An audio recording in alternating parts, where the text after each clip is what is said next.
les personnes touchées par la maladie. Donc, la RDC n'est pas seule. Et si vous regardez les chiffres d'autres pays, je crois que c'est encore plus alarmant. Mais nous n'allons pas rester là en état de panique en nous disant, bon, non, il y a des mesures qui existent, on essaie de les appliquer. Qu'il y ait des personnes qui soient touchées, ça je pense que c'est une évidence. Il se fait, malheureusement, qu'on a beaucoup plus regard tourné vers la présidence, c'est normal. Le chef de l'État, c'est quand même le garant de la nation. Il y a beaucoup de personnes qui visitent la présidence de la République pour des raisons d'État, pour des raisons de travail. Et donc, c'est un lieu très fréquenté. Et donc, forcément, c'est un lieu très exposé. Alors, ce qu'il y a à faire, naturellement, c'est de déplorer ce qui nous arrive, effectivement, de pleurer les morts parmi nous. Mais nous continuons d'espérer que les mesures qui sont prises vont produire leur effet.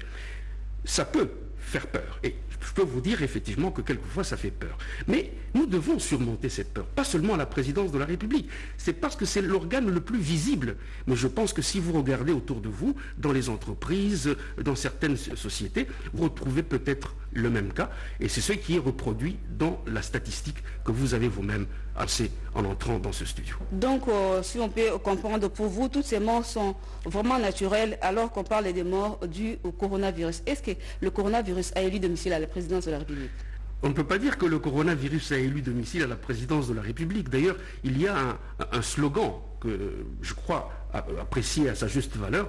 Le virus ne se déplace pas. C'est nous qui le déplaçons. Donc je crois que ce slogan en lui-même dit très bien que c'est nous, à travers nos comportements, qui pouvons stopper, qui pouvons prolonger la vie de ce virus. Donc, on ne peut pas dire que le virus a élu domicile. Je dis encore ici une fois, la présidence, c'est une institution, enfin le président est une institution, et la présidence, c'est un service qui a attiré sur lui tous les regards. Et forcément, on ne parle pas beaucoup de ce qui se passe ailleurs. La situation du coronavirus ici, elle atteint pratiquement tous les niveaux de la société, y compris la présidence de la République. C'est vrai, on peut s'alarmer, on peut être plus ému lorsqu'effectivement on apprend aujourd'hui, quelques jours après, que la mort a encore frappé à cause du coronavirus. Je comprends très bien, ce sont des réactions tout à fait humaines. Mais dans toutes les sociétés, dans toutes les couches de la société congolaise, vous avez exactement ce même type de phénomène. Et les poisons qui auraient été détectés dans différents bureaux à la présidence de la République, qu'en est-il? Déjà, il faudrait bien qu'on s'entende sur détecter. Et je lis comme vous les réseaux sociaux et je les parcours. On a détecté. Qui a détecté? Quand? Par quels moyens? Je pense que demain, ici même à la RTNC, nous aurons une grande émission avec le concours de la faculté de médecine de Kinshasa, notamment le professeur Kayembe. Il y a des spécialistes, des toxicologues qui viendront, qui vont vous montrer que quelquefois les éléments que nous découvrons dans les réseaux sociaux ne sont pas du tout fondés. C'est pour ça que je vous dis, tant que je ne peux pas éliminer d'un coup de trait comme ça. Non. Si il y a des preuves scientifiques qui montrent que telle personne est décédée parce qu'elle a avalé, parce qu'elle a consommé telle structure nocive qui est provenue de tel ou tel endroit, mais il n'y a pas de problème. De toute façon, il y a des structures à la présidence qui s'occupent de cas. Nous avons des personnes qui se sont déjà plaintes de certaines douleurs, de certains dysfonctionnements.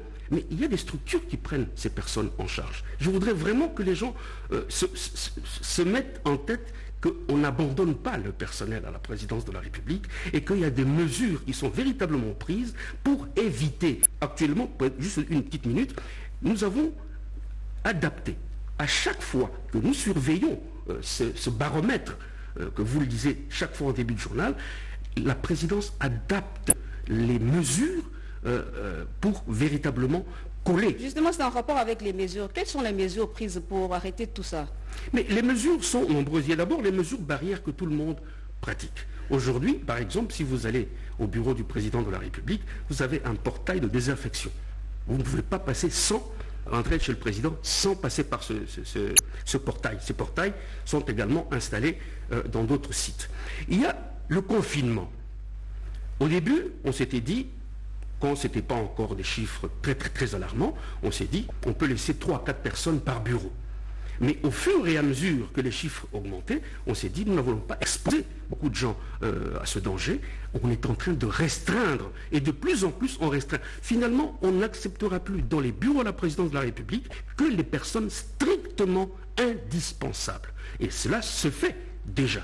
À côté de cela, nous avons également eu à mettre en place la pratique des tests rapides. Parce que jusqu'à présent, il y a eu ce retard dans la livraison des résultats. L'INRB, c'est la seule structure, ce qui fait qu'il y a des retards, mais pour pallier ces retards, on s'est dit, nous allons procéder maintenant à des tests rapides, mais lorsque ces tests rapides détectent quelqu'un qui est positif, on va faire confirmer maintenant les tests par l'INRB. Donc, ce sont ces mesures-là. Alors, je répète encore par rapport à l'empoisonnement, c'est tout à fait normal. Moi-même, j'ai rencontré des personnes qui vous disaient, je suis allé me faire soigner chez ma tante, chez quelqu'un de...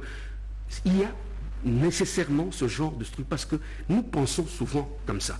Mais je dis ici que scientifiquement, il n'y a encore aucune preuve qui est donnée pour dire qu'il y a autre chose que le Covid-19 parmi les décès qu'on a déplorés à la présidence de la République. Et pour cette semaine seulement, il y a eu combien de morts à la présidence de la République? Bon, pour cette semaine, je ne suis pas non plus là pour faire la comptabilité. Moi-même, personnellement, j'ai été accompagné Charles Pirot-Kilocho, le directeur adjoint de la communication de la présidence de la République. Je crois que si je ne me trompe pas, nous avons enterré, je crois, 2 ou 3 personnes cette semaine. Donc, contrairement à ce qui se raconte dans les réseaux sociaux, 8, 7...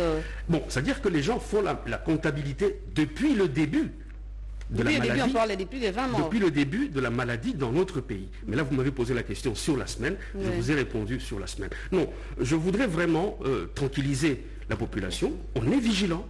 Tous les services de la présidence sont vraiment mis en alerte.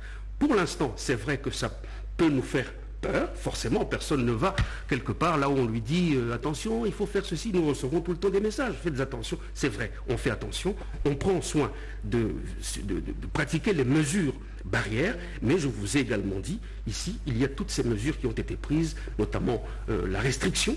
On ne va pas au bureau lorsque ce n'est pas nécessaire. On va commencer à faire le télétravail. C'est déjà en cours. Nous nous adaptons et les mesures vont continuer à être renforcées au fur et à mesure que le baromètre que vous avez donné en début de journal va continuer. Merci de vous soucier de ceux qui travaillent à la présidence de la République. Oui. Nous vous en sommes véritablement reconnaissants. J'en ai même un peu d'émotion. Mais c'est vrai, je comprends. C'est normal. C'est la première institution du pays. Et c'est normal que les gens veuillent être informés de ce qui s'y passe. Merci, ça va passer. Je vous en prie. Merci d'être passé.